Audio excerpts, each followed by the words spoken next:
What do you do when it all falls apart? What do you do when everything gets taken away? When all that you have worked so hard to build gets shut down, or worse, becomes nothing more than a load of ruins and a handful of ash?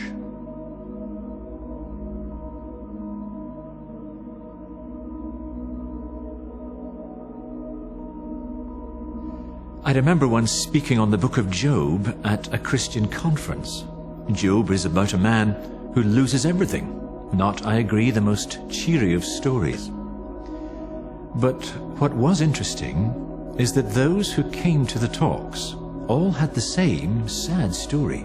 They all felt they had to leave church while they suffered, or had to pretend all was well.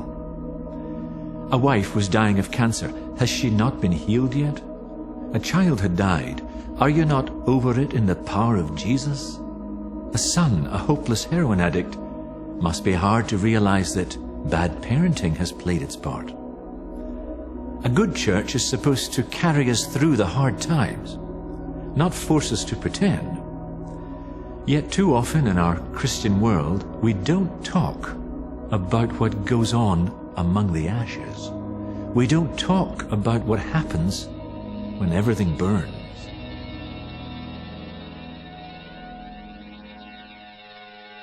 நான் 18 வயசாக இருக்கும்போது ஆண்டவர் என்னோடு கூட ஏசாயா 43:1 நான் உன்னை மீட்டுக்கொண்டேன், பேர் சொல்லி அழைத்தேன், நீ என்னுடையவன் என்ற வார்த்தையின்படி தேவன் என்னை அழைச்சார். அன்றைக்கு ஆண்டவருடைய ஊழியத்தை செய்வதற்கு நான் அர்ப்பணித்தேன்.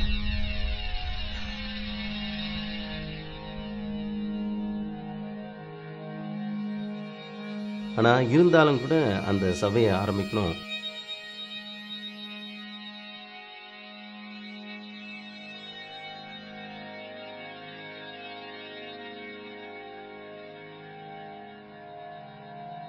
ஒரு சேலஞ்சாக இருக்கணும் அப்படின்னு தான் அதை ஆரம்பித்தேன்.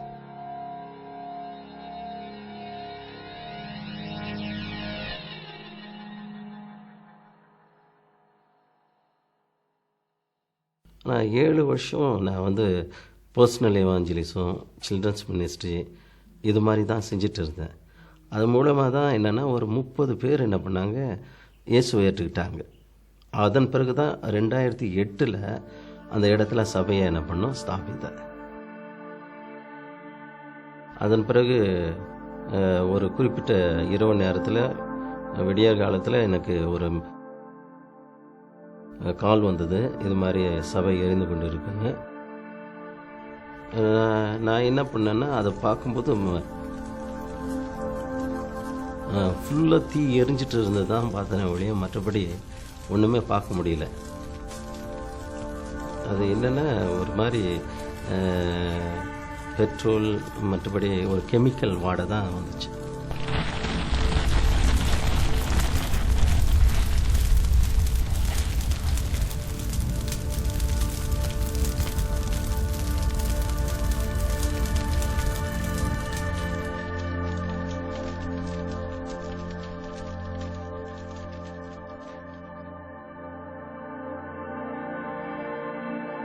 கிராஸ் முதல் கொண்டு எல்லாமே சாம்பல் ஆகிடுச்சு.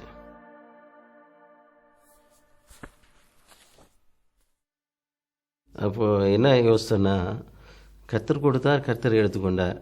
இனிமேல் ஆண்டவர் என்ன செய்ய போகிறாரா தெரியல.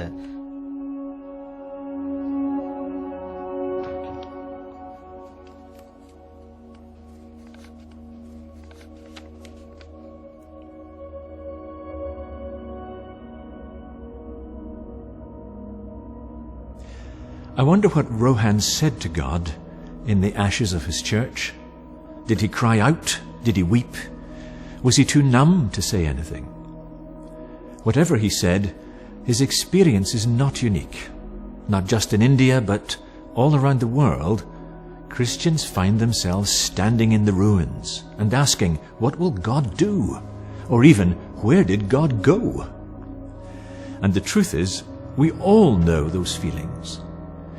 We may not have encountered the violence that Rohan had to face, But the experience of suddenly having something precious taken away, that's common to all of us. Throughout the Bible, we find people asking the same questions, especially the Psalms. The Psalms are the prayer book of Israel. It seems that ancient Israel believed that the kind of prayer in which we most need fluency is the loud groan, because the majority of Psalms are what we call laments, the poetry of people who cry from the heart with a fearful and searing authenticity. Which is odd, because Psalms are technically called praises. But maybe lament, opening ourselves to God fully and honestly, is beginning to clear the way for praise.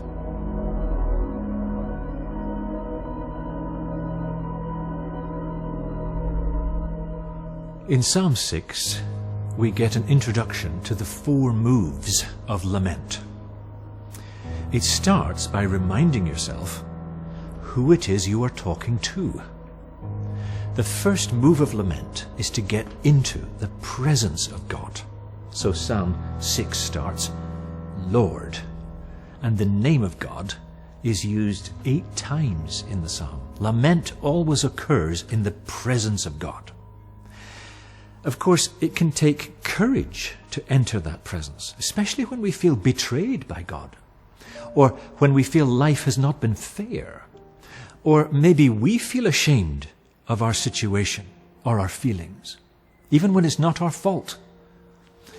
When we've lost a loved one, lost a job, or a business that we've worked so hard at, we feel like we have failed somehow. But it's no shame to be among the ashes.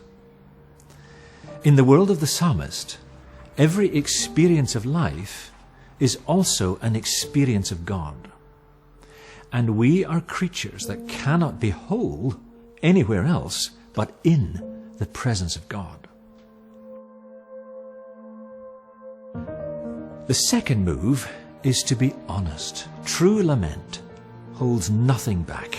It involves crying out in total honesty to God about what is happening. And in Psalm 6, the experience feels like judgment for no good reason.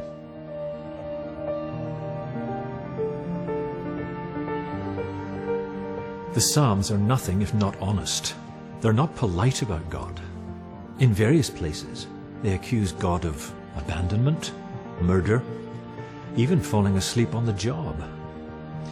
It sounds like they're losing their faith, but this, in a strange way, is the most faithful thing they could do. I recall a Christian woman from North Korea. Her husband was shot. Her baby died stillborn. And as she walked out of North Korea, she raged at God. I'm finished with you. I'm finished with you. And then later, after entering China, she said to herself, why do I keep shouting at God? After all, if I'm finished with him, I wouldn't shout at all. And in a flash, she realized that to be silent was to say there was no God to shout at.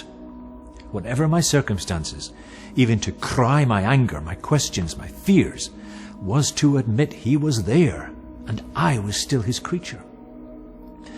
So to voice our doubts is an act of faith because it's based on the radical and dangerous belief that the God who made the heavens and earth cares how you and I feel.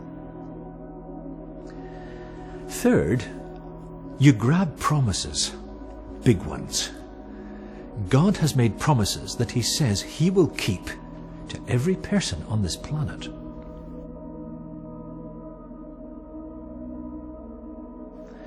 In Psalm 6, the psalmist appeals to God's covenant loyalty. Covenant is a big word. God made a covenant, a promise to the people of Israel to give them land, to make them numerous, and to make them a blessing to all the nations. And the psalmist says, we have a deal, Lord. How does what is happening to me show your glory? Come on, Lord. Your reputation is at stake here.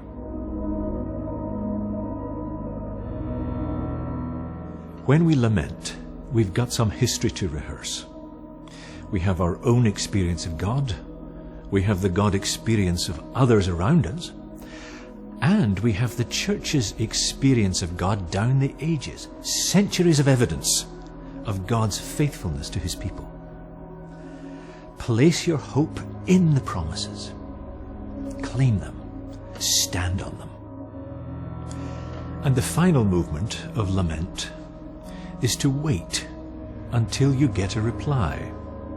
Not necessarily an explanation, but some kind of reply, because that can change everything.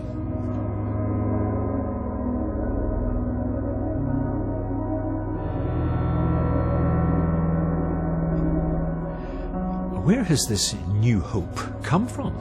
The external situation doesn't seem to have changed at all, but something has happened. Perhaps for the psalmist, the very act of pouring out his soul has changed things. Or perhaps there has been a voice of comfort, a voice which gives the psalmist hope enough to plan the party. That voice, that reply, will come.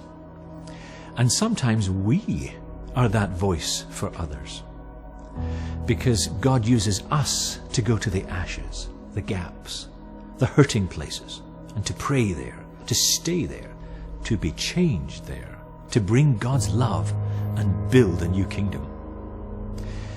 A great theologian said, God doesn't send thunderbolts of lightning and judgment and healing. He sends us to the broken places. We become God's thunderbolts to offer hope to a world in pain. That's what happened with Roham. Open Doors partners helped him and his congregation to rebuild, and it's growing. His congregation has doubled in size. But the ashes will always be there, and they should always be there. In the city of Karakosh, Iraq, there's a recently rebuilt church. When ISIS extremists overran the region in 2014, they set fire to the church and later used it as a shooting gallery. Now, ISIS has been ousted and some of the population has returned, and they've rebuilt the church. Almost. Because they left a part of the church in its burned out state. They left it as a reminder of their story, of those who had to flee and those who died. A reminder that there may again come a time when Christ's enemies come to town. I'd love to attend a church like that, because a church like that honors the ashes of loss, of grief, of suffering, of persecution. A church like that knows that ashes are nothing to be ashamed of. It knows that ruins will always get rebuilt for one reason only, because Almighty God always keeps his promises.